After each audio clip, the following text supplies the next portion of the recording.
जिंदगी हमेशा दोस्तों हमारा टेस्ट लेती है, लेकिन पेपर उसी को मिलता है दोस्तों जो पास होने लायक होता है। पेपर उसी को मिलता है, यानी कि सक्सेस उसी को मिलती है जो अपनी मेहनत पर विश्वास करता है, जो खुद पर विश्वास करता है। नमस्कार दोस्तों, मैं ज्योतिष आचार्य सचिन कुकरेती आप सबका अपने चैनल नीलकंठ ज्योतिष में हार्दिक अभिनंदन करता हूं। दोस्तों, आज का ये ज्योतिष का कार्यक्रम कर्क राशि कैंसर बहुत विशेष कार्यक्रम है आपके लिए।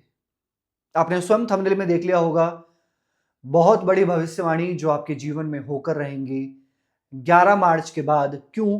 क्योंकि देवताओं के गुरु बृहस्पति वक्री से मार्गी होंगे, लेकिन जून में वो पूरे 12 साल के बाद उच्चस्थ होने वाले हैं, यानी कि उच्चस्थ अपनी उच्च राशि में विराजमान हो जाएंगे। कर्क राशि में आपकी राशि से कहां पर ट्रांजिट करेंगे, क्या बदलाव आपके जीवन में लेकर आएंगे, ऐसी कौन सी भविष्यवाणी है जो दिखाई दे रही है कर्क राशि, क्या वो नेगेटिव है, क्या वो पॉजिटिव है, जो होकर रहेगा आपके जीवन में।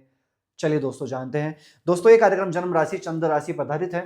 अगर आप अपनी जन्म कुंडली पे विश्लेषण करवाना चाहते हैं तो नंबर सिर्फ चैनल और वीडियो के डिस्क्रिप्शन में है। दोस्तों, सबसे पहले मैं आपको बात बता दूं कि देवताओं के गुरु बृहस्पति, जिनके पास सबसे ज्यादा रिस्पॉन्सिबिलिटीज हैं ज्योतिष शास्त्र में, संतान के कारक, भाग्य के कारक बृहस्पति हैं।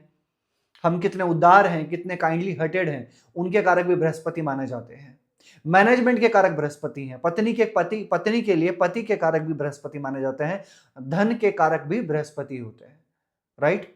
चलिए फिलहाल जानते हैं कि ऐसा क्या है जो 11 मार्च से लेकर अक्टूबर 2026 जो आपके जीवन में दिखाई दे रहा है और आपके जीवन को बदलने वाला होगा। दोस्तों, लास्ट में आपको बताऊंगा अचूक उपाय, क्या उपाय आपको फॉलो करने चाहिए। चलिए फिलहाल आपका फोकस यहां पे होना चाहिए। दोस्तों, सबसे पहले तो 11 मार्च को बृहस्पति आपके 12th हाउस में मार्गी होंगे यहां पे। ठीक है, जब 12th हाउस में बृहस्पति आपके मार्गी होंगे, जो कि आपके कहां के स्वामी है, भाग्य स्थान के स्वामी होकर 12वें घर में वक्र थे, रेट्रोग्रेड थे। आप किसी काम को कर रहे थे, ठीक है, लेकिन खुद पर एक सेल्फ डाउट था, खुद पर एक फियर था कि ये काम क्या मेरा पूरा होगा या नहीं होगा, लेकिन आप अपने मन में सोच रहे थे कि नहीं होगा। क्यों? क्योंकि भाग्य के स्वामी बृहस्पति आपके 12वां घर कुंडली का अच्छा नहीं होता, क्योंकि वो एक्सपेंसेस का होता है, क्योंकि वो खर्चों का होता है, क्योंकि वो लॉस का होता है।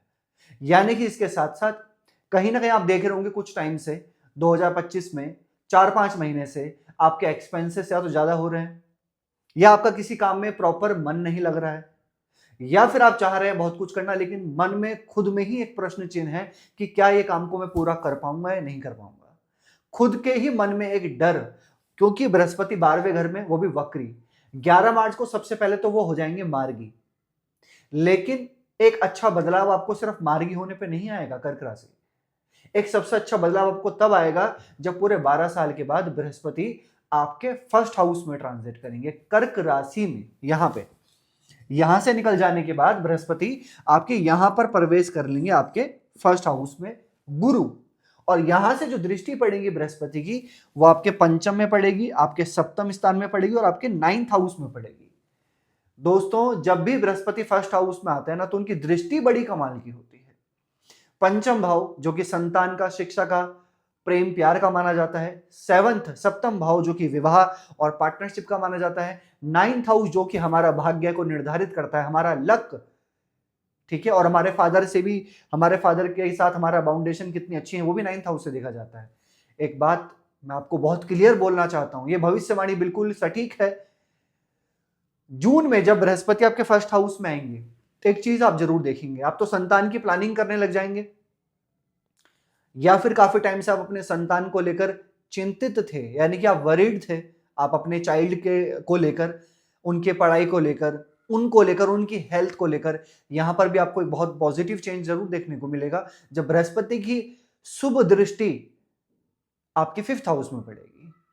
और अगर आप विद्यार्थी हैं, अनमैरिड हैं, और अगर आप कोई शिक्षा ले रहे हैं, ये बहुत अच्छा है स्टूडेंट को लेकर, क्योंकि पंचम भाव पढ़ाई का होता है। और बृहस्पति की उच्चस्थ दृष्टि, दृष्टि नहीं, उच्चस्थ दृष्टि, आप किस तरीके से देख रहे हैं, आपके अंदर, खुद के अंदर कितनी पावर है, आपके अंदर खुद कितने बलशाली हैं आप, ये बहुत ज्यादा जो है मैटर करता है। क्योंकि बृहस्पति यहां पर बहुत बलशाली हो जाएंगे, भाग्य के स्वामी होकर आपके फर्स्ट हाउस में ट्रांजिट करेंगे। मैं आपसे कहना चाहता हूं कि अक्टूबर 2026 से पहले और 11 मार्च के बाद आप अपनी पढ़ाई में कुछ बहुत बड़ा डिसीजन जरूर लेंगे, जरूर लेंगे जब बृहस्पति आपके फर्स्ट हाउस में आएंगे। और कुछ चीजें हैं, जब गुरु आपके फर्स्ट हाउस में आएंगे स्पिरिचुअल कनेक्टिविटी बढ़ जाएगी, आध्यात्मिकता बढ़ जाएगी, आध्यात्मिक का जो स्तर है वो बढ़ जाएगा। या तो फिर आप स्पिरिचुअल ट्रैवल करेंगे, राइट, या फिर कोई सामाजिक कार्य करेंगे, किसी की हेल्प करेंगे जब गुरु फर्स्ट हाउस में आएंगे, या फिर किसी गुरु का साथ आपको देखने को जरूर मिलेगा। जब गुरु आपके फर्स्ट हाउस में आएंगे कोई गुरु आपको ऐसा व्यक्ति जरूर होगा जो आपको सिखाएगा, जो आपको एडवाइस देगा, जो आपको सजेशन देगा, और ना केवल सजेशन, उनके एडवाइस से, उनके सजेशन से आपको भी बड़ा बेनिफिट होने वाला होगा। जुपिटर की दृष्टि 7वीं दृष्टि हर प्लेनेट की होती है, लेकिन गुरु की 3 दृष्टियां होती हैं, 5, 7 और 9। गुरु की 7वीं दृष्टि आपके 7th हाउस में पड़ेगी। 7th हाउस होता है विवाह का, मैरिज का होता है, पार्टनरशिप का होता है। एक शुभ टाइम है साल 2026 में कर्क राशि, जब आप साइड बाय साइड पार्टनरशिप भी कर सकते हैं, या साइड बाय साइड आप कुछ डेली इनकम के बारे में सोच सकते हैं कि कुछ डेली इनकम किया जाए, जहां पर डेली के पैसे बने, ये भी आप जरूर सोच सकते हैं, राइट। और जब 7वें घर पर बृहस्पति की दृष्टि पड़ती है, बृहस्पति कौन है? बृहस्पति देवताओं के गुरु तो हैं, लेकिन सबसे ज्यादा ब्लेसिंग बृहस्पति के पास ही है, ठीक है, क्योंकि शनि क्या है? शनि सब्र सिखाते हैं, तो गुरु राह देने वाले प्लेनेट होते हैं, सूर्य पहचान देने वाले प्लेनेट माने जाते हैं। तो बृहस्पति यानी कि आपको सही राह दिखाना, ब्लेसिंग बृहस्पति के पास है, आशीर्वाद। तो जब 7th हाउस पर दृष्टि पड़ती है तो विवाह की संभावनाएं बहुत अच्छी हो जाती है, क्योंकि दोस्तों यहां पर जो बृहस्पति है वो आपके 9th लॉर्ड है। 9th लॉर्ड होकर फर्स्ट हाउस में बैठकर 7th हाउस को देखना, यानी कि 9th का कनेक्शन फर्स्ट से और 7th से बनने का मतलब है कि आपसे भी बन रहा है और 7th हाउस से भी बन रहा है। फर्स्ट हाउस होता है फॉर सेल्फ, 7th हाउस होता है फॉर लाइफ पार्टनर।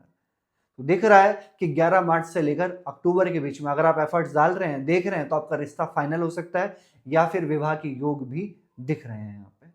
अब बृहस्पति की दृष्टि 7th हाउस में पड़ने का एक मतलब तो यहाँ पर दिख रहा है कि जो व्यक्ति काफी टाइम से एक कंफ्यूजन में थे, या वो कोई बहुत बड़ा डिसीजन लेने की सोच रहे थे अपने कार्य को लेकर, या वो सोच रहे थे कोई रेंटल इनकम आए, आप काफी टाइम से सोच रहे थे कि रेंटल इनकम आनी चाहिए, रेंटल इनकम बढ़नी चाहिए आपकी, तो ये अभी एक 11 मार्च के बाद एक अच्छा चेंज आप जरूर देखेंगे कर्क राशि।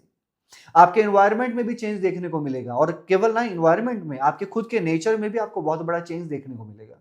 ऐसा मैं क्यों बोल रहा हूं? आखिर आप खुद कमेंट करेंगे, अभी नहीं लेकिन बाद में जरूर करेंगे, क्योंकि जब बृहस्पति फर्स्ट हाउस में आते हैं चंद्रमा के ऊपर, तो चंद्रमा पे जब बृहस्पति आते हैं तो ये गज केसरी योग माना जाता है। गज केसरी योग का मतलब आप कहीं ना कहीं नाम से समझ रहे होंगे कि हमें वो चीजें मिलती हैं जो हम डिजायर्स रखते हैं, जो हमारे ड्रीम्स होते हैं, राइट। यानी कि हमें एक उच्च पद की प्राप्ति मिलना, हमें वो चीज मिलना जो हम काफी टाइम से सोच रहे थे कि हमको ये कम मिलेगा, हम डिजायर्स रख रहे थे, ड्रीम्स रख रहे थे कि हमें कम मिलेगा।